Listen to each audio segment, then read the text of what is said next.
Okay. Okay. Okay. Recording in progress. Welcome to Great Goodness. We are here today with Kathy Haley for a second, and and, and Alice Mergler, and my co-host Karen Stewart. Hello. We're having a great time here today with Great Goodness. If you're watching on Facebook Live or if you're watching on YouTube, we really appreciate you being here.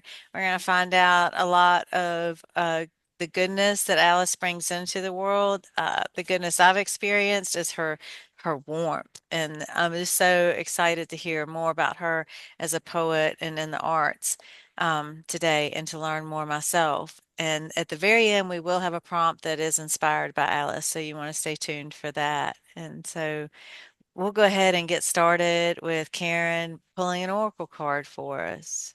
All right. And Angie, did you tell everybody that you are Angela Driven, or did I miss that? I didn't hear you I say it. don't think I've said that in like This is about Angie. 10 podcasts. I'm just like, I'm This is here. I'm here. this is Angie, and she is the brain, wit, and tech behind Great Goodness. Oh boy. And I'm the person that brings cards. And So so much today, more.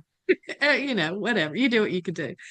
So today we are going to pull an oracle card from the Urban Crow Mm. Oracle deck, which is a lovely deck of cards by MJ Cullinane. She designs the cards and writes the descriptions for them, and she uses independent publishers. So I love her work a lot.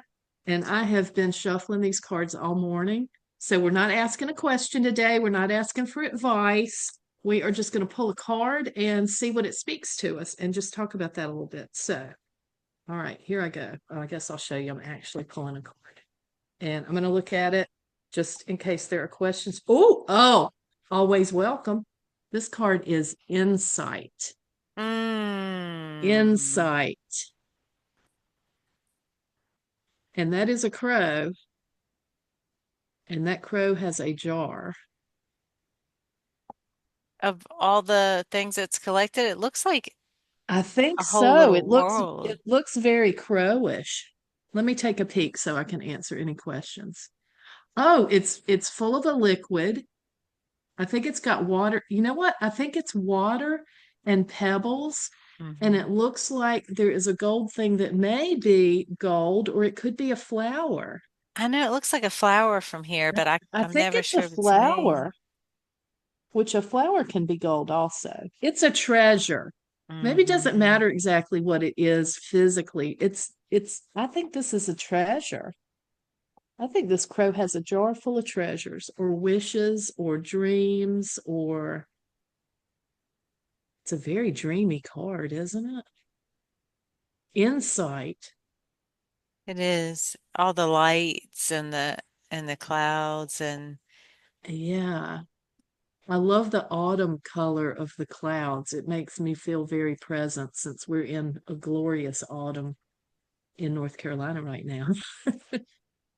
what's beside the jar? I think it looks to be, I think it's seeds.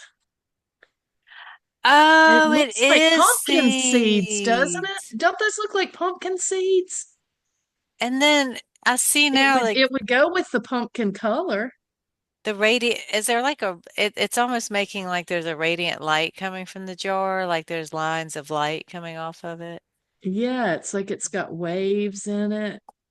Oh, this is so dreamy. This I makes me very love excited for this. what Alice is, what how I'm going to experience this episode and what I'm going to glean or gain from this time spent with Alice. Yeah, this is a very surreal card to me. I just think it's very dreamy and I don't know, there's lots of light and the clouds and the color. I just think it's about, well, the name is Insight. I think it's about gleaning insight, Hmm. however you glean that, wherever you get that from. I know. Be the crow. Alice, do you Yes. what do you think? You have to butt in with us. Yeah, You you really got a have buddy to. in there. All right. Um, it's all about curiosity. Mm. Yeah, perhaps he's or she has flown and arrived at this kind of interesting site. I mean, how many people put out a jar like that that a crow could get to?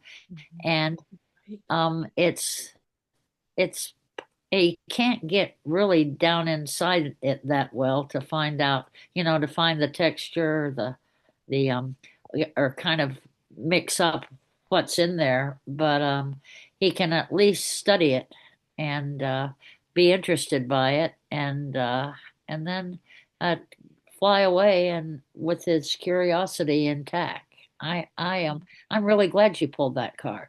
Mhm. Yeah, because if we don't have curiosity, then we wouldn't ever be called poets. We wouldn't be called writers. We wouldn't be called readers. Um, This is Mm. true. That is so so true. yeah, so that's what I think is going on. But it's a beautiful painting. Mhm. Or what? Didn't you say the artist is as important as the material? Mhm. Yeah, Yes. that Yeah. she's a really good Yeah. artist. Yeah, she is. She does a mixed media and uh graphic design. She uses the computer. She's fabulous. I love her work so much. Yeah. Oh, curiosity does I love lead to it. I insight. This know. is okay. All right, so you I'm just already getting some insight. read that bio so we can ask questions. Okay, here we go. Yes, this is give you guys a nice introduction here to Alice. Okay, here we go. Alice Mergler has enjoyed a rewarding teaching career, 24 years of it spent teaching English, history, and drama in Prince William County, Virginia. She's enjoyed a lifetime of wonderful accomplishments in her 85 years, including Mm. rearing 6 sons with her beloved husband. Wow, I did one. I'm envious of you. Uh, she now enjoys being retired, advising the Poet Laureate Circle, marketing the Prince William County Arts Council, and teaching 2 classes, Memoir Writing and Poetry, for LLI, which is the Lifelong Learning Institute. Alice also enjoys keeping up with her many grandchildren, getting 10,000 steps in a day, and being a spilled inker, a member of the Spilled Ink Writing Group, which is a poetry open mic organization for which she just published a second poetry book. And I am so excited to get to talk with you today. Thank you. Mm. Thank you for being here, Alice. I don't know why I've never done this before, but I Uh-uh. wondered, would you read a poem for us first? Ooh, to Sure. get us going. Yeah, Sure. No two poems are alike in the making. Each poem is a living piece of your life with its own character and integrity.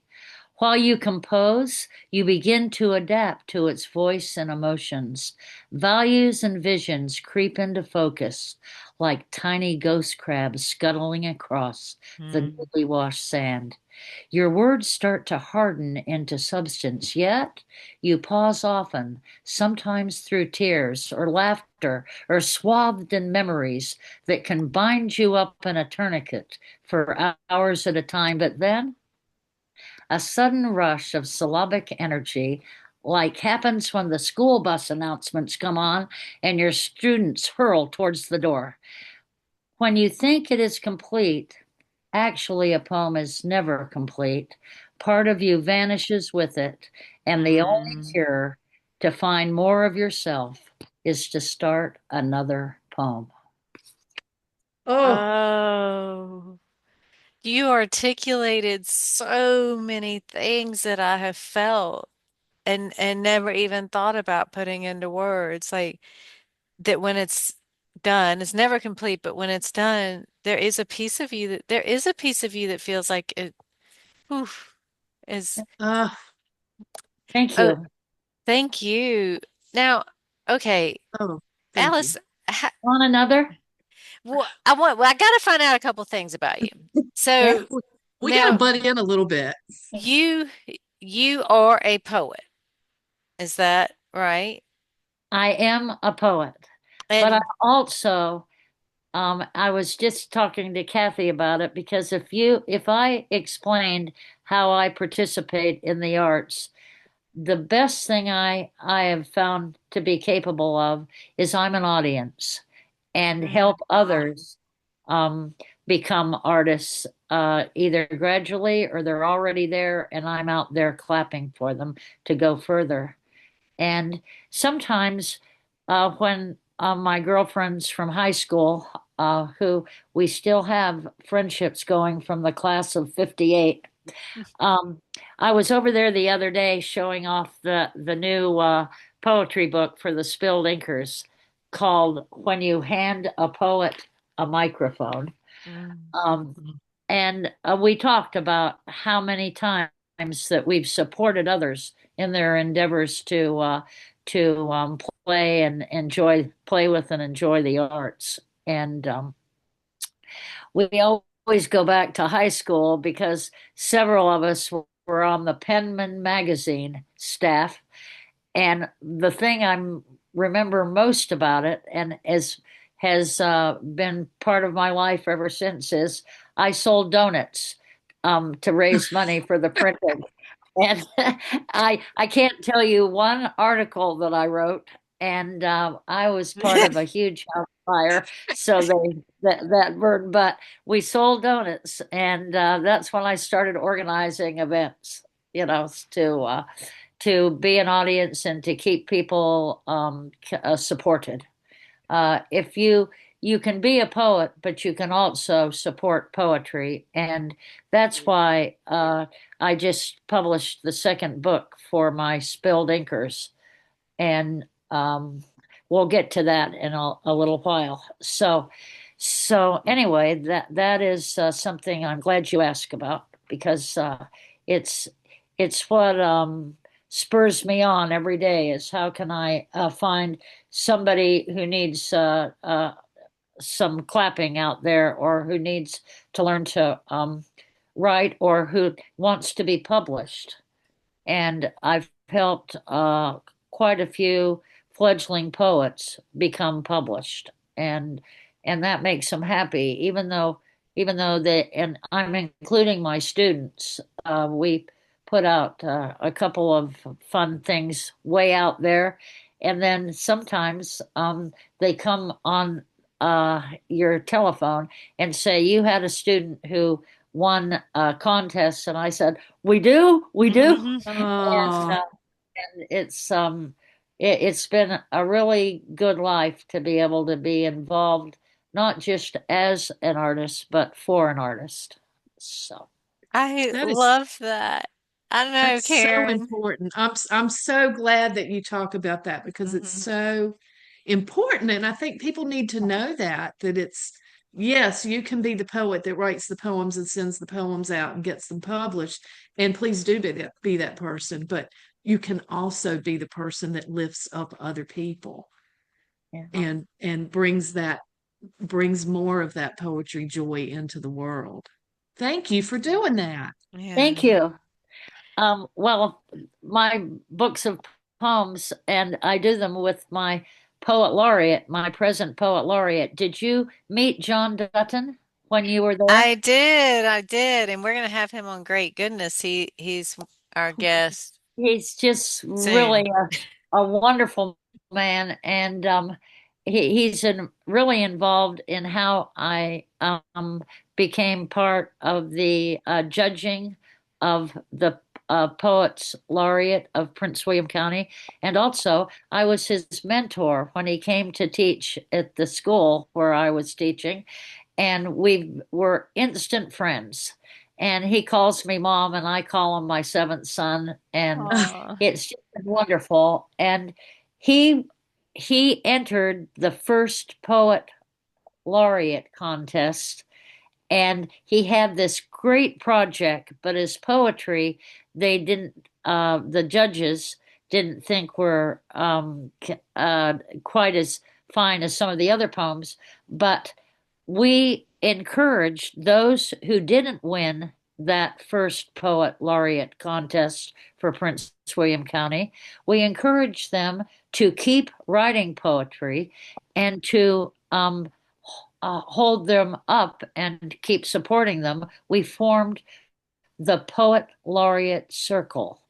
And, and that is, and Kathy and I have kept it going all this time. And every 2 years, the even years, we find another wonderful poet laureate and have a crowning ceremony. It's really fun. We get a Ah, proclamation from Prince William County telling the world that it's Poet Laureate Day, and they read it out loud to people at the supervisors meeting like it's the most important day of the year. And we've kept the Poet Laureate Circle going. And then the odd years, we formed this wonderful idea, was Kathy's idea, and I joined right in to have in the company of laureates, Mm. and that's how I have just had the most fun, and we've organized it. And this year, when you walked into George Mason, we almost didn't have it there because the only reason was is the Hilton couldn't handle us for 2 days where we've had it before, and that's important. But she said, there's another auditorium and nice workshop rooms right over there on campus. And I said, there is. And I went over, and it for the 2 days, it wasn't as much as one day at the Hilton. And when you walked in there, the one reason I was so excited is because it was a wonderful venue for Hmm. our gathering, and I was real excited to be there with all of you. And and then Kathy said, only coffee. But then I decided that you couldn't go from 9 in the morning to 3 in the afternoon without food. And she says, Alice, you're food oriented. And but yeah, we loved having the refreshments there, and it was such a nice social gathering too. Those Hmm. poets, we've had these gatherings so often, and I know that there's many other ways that poets meet together, but in the company of laureates is way special. And one reason I know is we get all these thank you notes, uh, um, Mm. and how enjoyable it was to enjoy each other's company as well as their poetry. yeah. It was the best vibe I have experienced. There was no ego there, and that's our egos. I mean, they just come with us everywhere we go, and they just try and take center stage. And that was not my experience there. I mean, people graciously, they did what you're talking about. They clapped for one another Yeah. sincerely with all their hearts. They listened and were there and held space, and it was amazing. I mean, I just got so high just being there. It was so And the much fun. workshops Hmm. from the poets, and they were so engaging. They didn't stand there and say, "Oh, this is my poetry" and so forth. That the my good friend Paulette, a poet friend of mine, she walked out of there and she says, "Look what I wrote. We wrote. Uh, We didn't Mhm. just listen. We wrote." And they were. I thought our workshops were extra great this year. I think I had Paulette in my workshop with the Altoid cans. And I feel like it was Paulette. I feel like she might Yeah, have opened the door with you when I yeah, walked in, yeah. and she really shared about her mother. She had written this poem about her Oh, I mother, know. and everyone was crying. She was sharing it, Yeah. and it was just, yeah, yeah, I remember that. Oh, Uh, but I had a question. Okay. Um, so I I I wanted you to talk a little bit about, I'm not sure of the question, but how it feels different but equally as satisfying or fulfilling, I'm not sure, to write and to be heard as much as it does to listen. And I wondered if you could articulate a little bit of those differences or similarities. Okay. It's a good question to ask me because sometimes when I get home, I think, gosh, I didn't read a poem today, or I didn't particularly feature myself, but um, I get home and I read through my poems and I think, some of them are pretty good. I could have read those. But Mhm. again, I really enjoy featuring others. But let me tell you a few things about participating in a poet's life. I had wonderful parents, and I'm going to give a little anecdote here because it's important. At Christmas, we would gather in the living room, and we had to each watch each other open gifts and so forth. And my mother, every gift that she gave us had a poem on it, addressed especially to us. Wow. But Oh, the most interesting thing about this is that then the children were sent away, and my sister and I used to sit on the stairs so we could listen. And my parents read poetry to each other as gifts.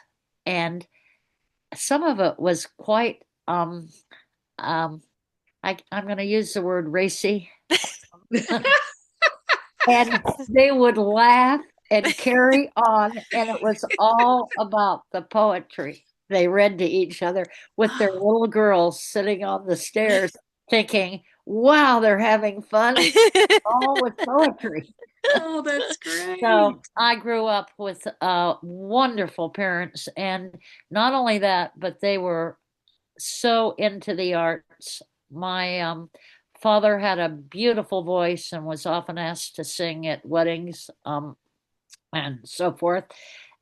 He also was an attorney with a worldwide practice. He was a transportation attorney and eventually helped Eisenhower develop the interstate highway system and so forth. My mother traveled with my father in Europe and all kinds of places. And while he was in his conferences, she would go to the art gallery. She loved art. And when he passed away, which was on my 23rd birthday at age 57, she Oh my decided to goodness. go back to college. She had a degree in English and was a wonderful writer and so forth. But she went back, got an art history degree, and then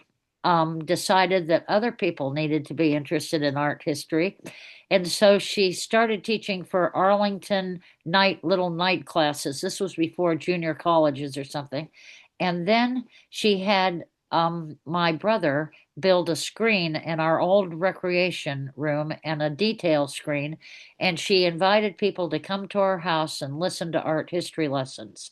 Then she thought that wasn't enough. So I'm going to organize trips to see the real art and the real architecture. And she needed a Sherpa. So she said, Alice, go back, get your art history degree, and you can help me. But even before that, she had me follow her on her trips. We went everywhere, all over Europe, Canada, the United States, and I will tell you this one anecdote. Kathy told me not to dwell on this too much, but we were in the Hermitage in St. Petersburg, and she was up doing a lecture, and people from the next tour group kept kind of creeping over and listening to her and she said when they had to go back to their group and exit, she said, Alice, wait a few minutes so they don't see the wheelchair. She was 88 and lecturing still with art history with her Sherpa daughter right there. Yeah. And then we went on the night train to Moscow, and she took the upper bunk. Mm. I told this story to my principal when she drew me into the office. I was 72 and teaching, and she said, Alice, how much longer are we going to get to have you or something? And I told her this story about my mom, and she kind of turned a little ashen and thought, how long is this woman going to be here? She didn't really think that, though. We were really good friends. Oh my Yeah. goodness. She used to send a substitute down to my classroom and say, you're wanted in the office. And the first time the kid said, Mrs. Mergler's in trouble. But she really called me up, and she would close the door and pull the blind down on the door and say, okay, you're the Speaker of the House. Tell me what's going on out there. Tell me who's complaining. Tell me what I need to do better and so forth.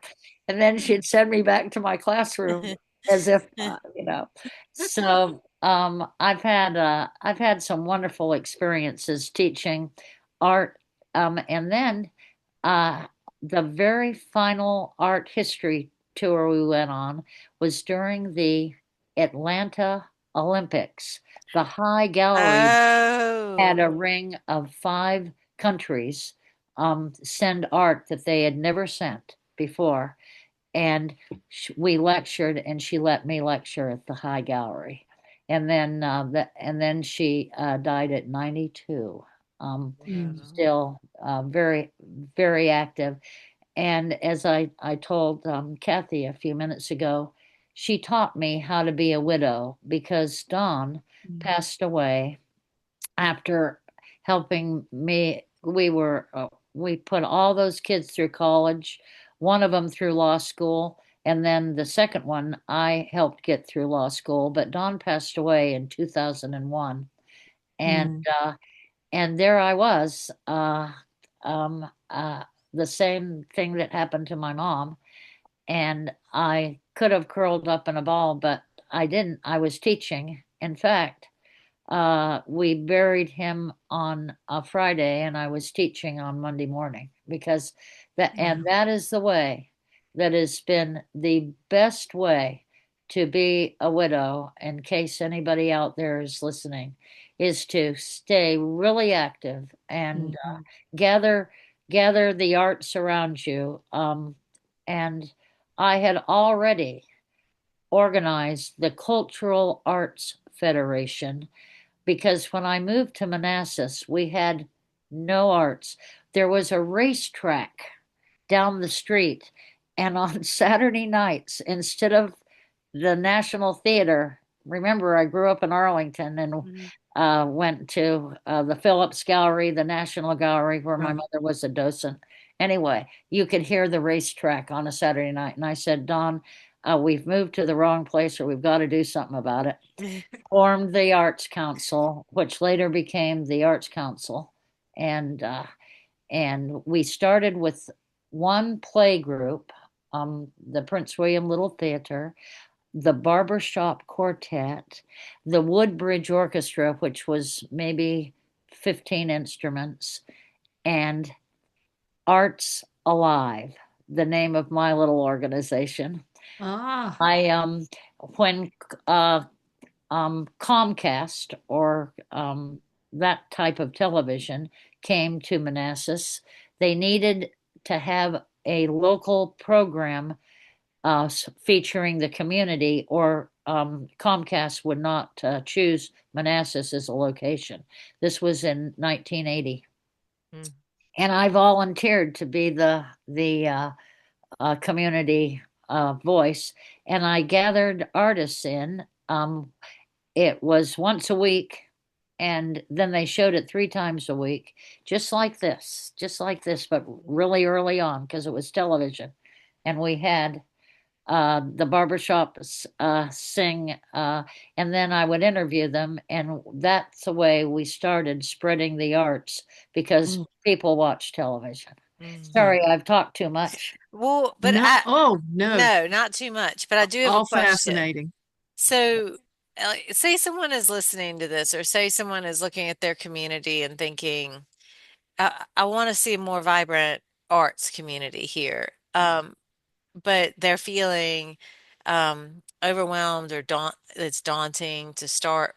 Where does a person start? Like, what's the first step or a You, first step?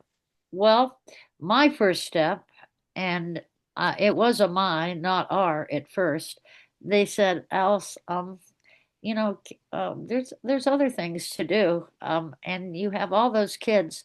Well, I rounded up the kids, and we found a little park that we thought would be a nice place to start.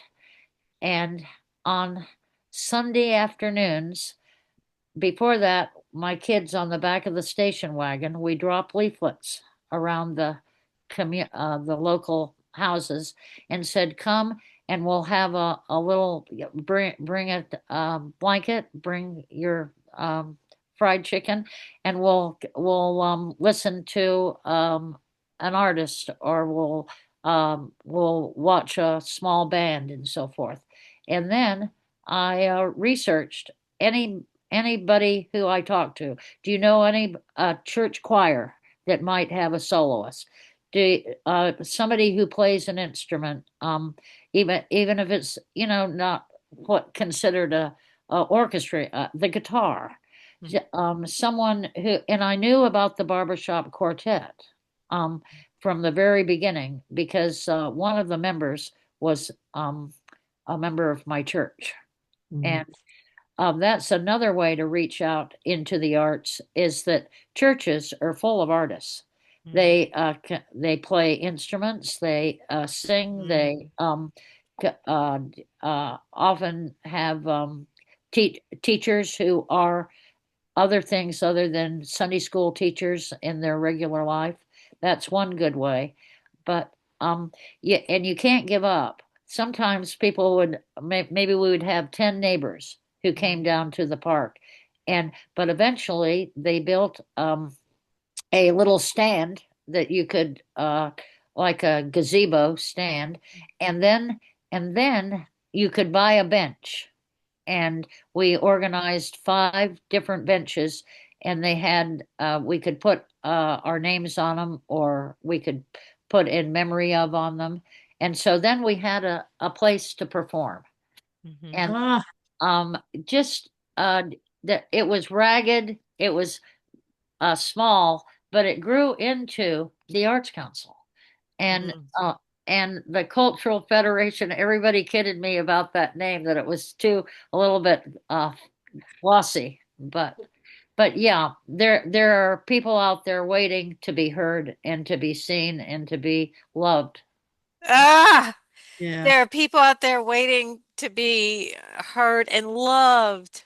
Yeah, There are, yeah, because and we must love them. if we love it, there are other people who Yeah. um and in fact, I'll tell a story, one little story here about when you hand a poet a microphone.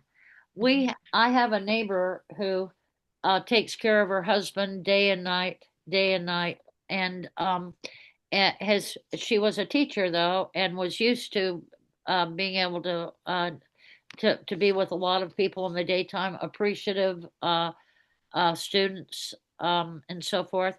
And I said, "Come on up to Spilled Ink." Maybe he would be resting at that time of evening. It's once it's on the fourth Friday every month, Spilled Ink, where we hand our inkers a microphone. And so she said, "Okay, I'll do that." And then she called and she said, "I can't come." And then the next month she says, "I'll try to come." The third month she came and read this beautiful poem. And I said to her, "Thank you so much for believing in yourself. And you are a poet. And when you're there at the house, don't, don't, uh, don't let down on this. You now have been heard through a microphone. You've had your audience. Go home and write other poems." And she has one of the best poems in this poetry book. Um, for our spilled inkers.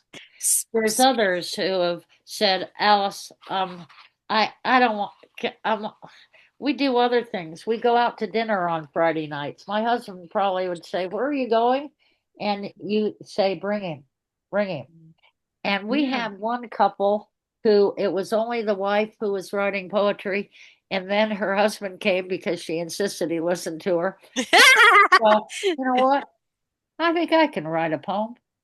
And they both Ah. come now. They both come. Oh, I love that. And Speaking, Mike has his own poetry book published now. whoa. Oh. Speaking of poems, Alice, would you read us another poem? Sure. Okay. Speaking of being heard and loved, Yes. let us love you. Walked in the newly scattered leaves today. Broad Run was gurgling on my way, earned 5,009 steps, but not enough. So I walked in my neighborhood, watching the sunset, still in a battle for attention, behind fast moving clouds. Got a few more steps that way, challenging myself forward the desired 10,000. It is now rapidly wandering toward the 0 hour. My joints whisperer is trying hard to calm my bones, and now is when hope walks beside me.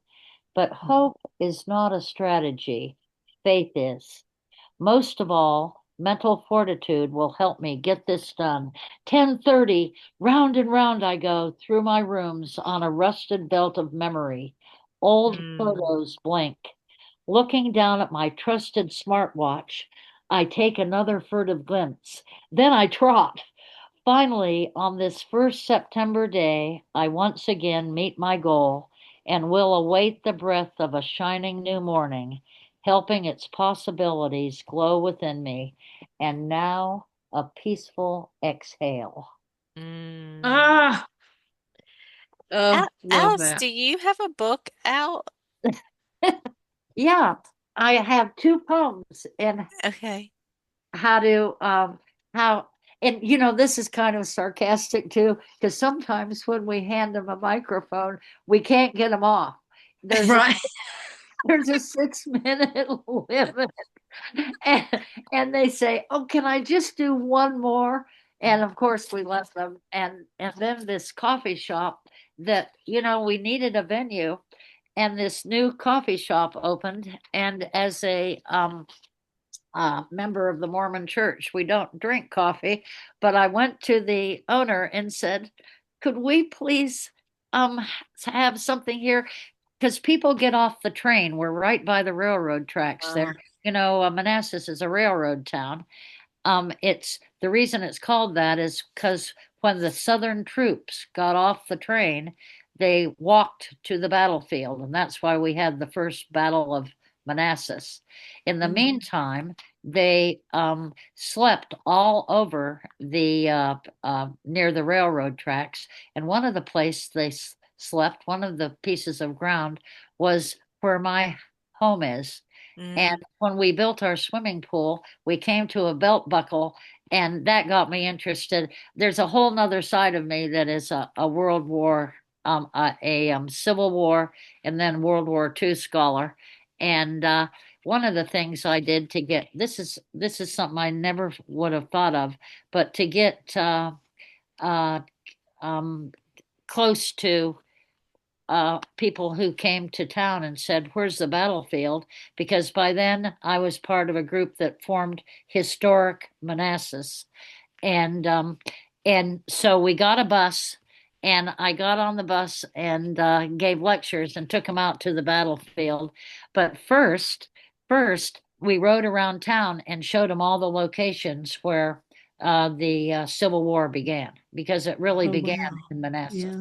We were the first battle there when the people from the north came out in carriages with picnics to sit on the hill and watch the first battle. And then when it became a little fierce, they packed up, got in their Right. carriages, and rode back to Washington. Mm. That's right. And Wow. the early part of right over the river, which is now called Arlington.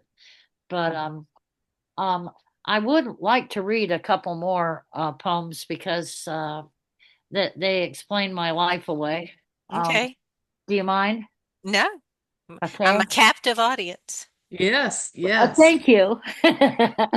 Sometimes you have to be a captive audience. No leaving early. Retirement is a time of great changes, new phases to my journey. There is much more time to give voice to my unspoken dreams. I am tipped over into this new life, just into a new way of seeing, a new way of being, that it seems just a few years ago I might not have had these words. I am experiencing a more deeply lived and examined life, one of soothing joys and, yes, some little strife. It starts most mornings with my hands cupped around a small, neat rectangle where can be found the whole world spinning, just waiting for me to press the right buttons to see what I need. First to the calendar, I usually hurriedly go, hoping against hope this day will be slow because I've spent a week meeting many behests, fulfilling all plans, and doing my best to keep the promises I dutifully made, running on errands and always kind of afraid that I should have said no. But that's not me. So next I get dressed and pretend I am free to maybe sit down. No, just got up. Then the telephone rings, reminding me of all the stuff I said I would bring to the class I am teaching this retirement day. Maybe tomorrow I will to my friends say, this morning I'm writing a poem. Sorry, can't be there. I'm staying home. I I love teach that. two different classes for um, the long for the retirement um, um, group that I mentioned in my Lifelong uh, learning. lifelong learning. Yeah. And um, I joined the class the minute I retired, and that was in 2014. And this writing memoir class has been so wonderful.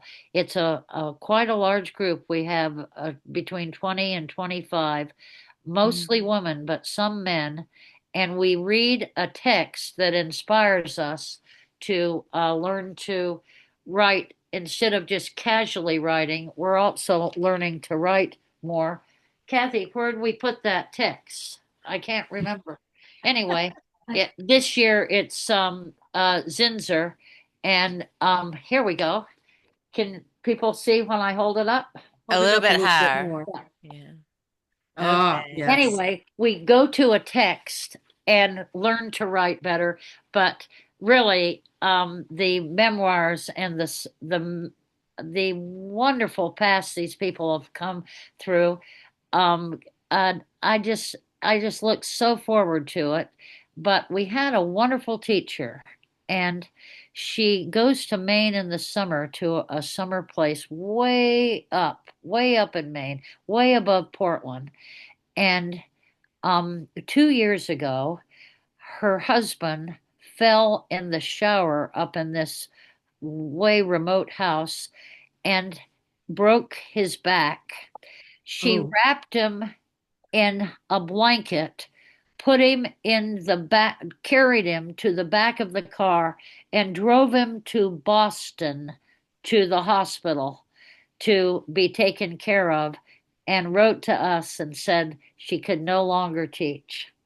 We loved Mary Winsky. She was so wonderful. And we said, I'll tell you what, Mary, we're not gonna let your wonderful memoir class go. She started it in 2003. She was one of the first teachers for lifelong learning.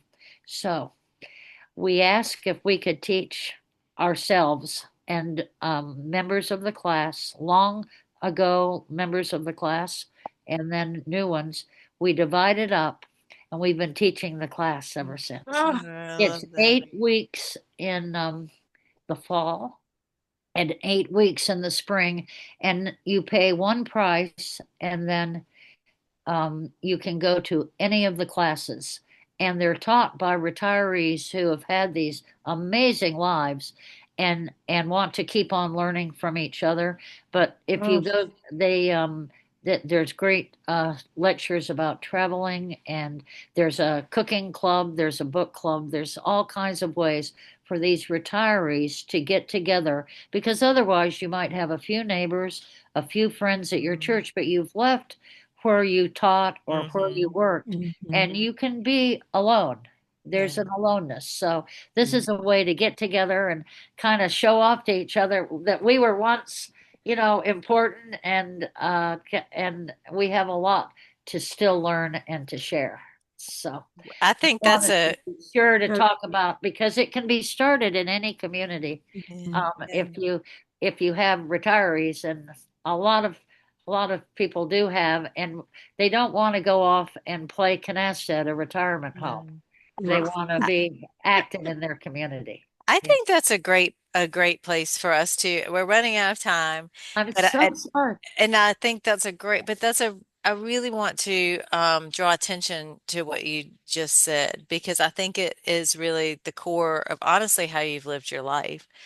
That that and I would think you've lived your life like this, but I'm guessing that you believe this to be true of all people that we have something to give. We have something to share. We have a love to give. We have the gift of listening. We have the gift of participating as an audience or, or offering love or Yeah. there's so many different ways that you have um, been there, been fully present, been Mhm. and to me, it's not just as a retiree, but I hear you talking about how you've done that your whole life. And Yeah. that to me is like that's what I felt from you when I walked in that room. Like you are like you said to me, you are welcome here. And Mhm. I could not have believed you more. I I mean, love my laureates. what I a do. gift. Well, I'm not a laureate, but No, but that we just call it that. yeah, Yeah, but I felt that, and we can, and that makes me like, as we come to the end, we always do a prompt, and we always do one that's inspired by the guest we had, and and sometimes it's a life prompt, how to live creatively, and sometimes it's a writing one. But I just feel like you live creatively because to create, like that's what you have done. Like you've created lives and your sons, you've created spaces for others to be heard. You oh, oh, you are so vital. And I just think that's got to be the prompt, right, Karen? Like there I mean, that's got to be the Yeah, prompt. Like for how sure. when like today, tomorrow, every day, like for reach for out, reach out. yes, love. Like there are Yeah. people there to be loved. There are things that are being created to love. And if we can open our hearts and give that welcome and give that embrace, what a special world we will live in. And no matter where you are, no matter who your neighbors are, no matter how lonely or how remote, reach out and embrace and and I just think that's incredible. I couldn't have done all that I do in these later years, um, without wonderful people who help me and boost me up. And look what Kathy did for me today. And look what she does for that um, when she was Northern Virginia representative Yes. of the Poetry Society of Virginia. Look at what she did day and night, night Yep. and day, while taking Absolutely. care of her wonderful mother. And I do want to mention really quickly one more person that I reached out to, and she reached up to me, and that was Kathy's daughter, a Mhm. wonderful Mm. poet and a poet laureate, our first poet laureate, along with another we couldn't decide. I didn't know it was my student though, because I taught her in eighth grade, and there I was in 2014 judging the first laureate contest, and we couldn't decide, and we couldn't decide. And it was a Friday, and I was due at one of my students, past students' wedding at the military academy in New York. Mm. And I had to get in my car and go straight from the judging. So I said, we've got to decide. And we decided on two instead of one. And one was Kathy's wonderful poet Oh, daughter. And it was so amazing because we don't know we don't have gender, we don't know anything about the poet. We choose the project of spreading poetry and the love of it in the community and the poems. And Mm. she, of course, had done both. And when I found out it was my student, I just said, "Way to go!" And she said over and over to me, "Thank you, Mrs. Mergler. Thank you." The whole Kathy and her kids. Neil, her son was a entry too, and I didn't know that anything about it. But he I could call him another son. I've followed his career, and I just love these people. And I I just am so glad that I could be part of this. I wouldn't have known about you. I wouldn't have known about this great idea. This podcast, look how many you're reaching out to. Look how many you're talking about goodness. And I would like to tell you that the main reason I started writing poetry is because my mother and father encouraged me to, but also because a lot of their poetry, and especially a lot of mine, is religious. Because I'm I've taught many a class at we have a women's organization in the Mormon church, and it gives you a chance to teach. I've also taught in the children's organization, which is called Primary, and I taught through poetry, um, and the most recent thing I've done, and this is how I want to finish because it's another great idea. Paulette invited me to write a poem every day for a month before Praise in the Park. And every year they have a park that that you go and have all kinds of religious activities for all ages. And she wanted it to be a nice day, and she wanted people to know about it. So she published a poem every day, and many of them were mine because I took her oh, seriously. I said that means 30 prayers, 30 prayers as poems. And but we pulled it off. She did too. And it's another way to give praise is through poetry. Mm. mm. That is a perfect ending. Thank you so much for being our guest Oh, here thank you. today. We really enjoyed you. No, And so I enjoyed it so much. Thank you for the opportunity. It was thank wonderful. you. Be sure to like, comment, and subscribe. Share Alice. Share I goodness. Share I love. um I thank you again.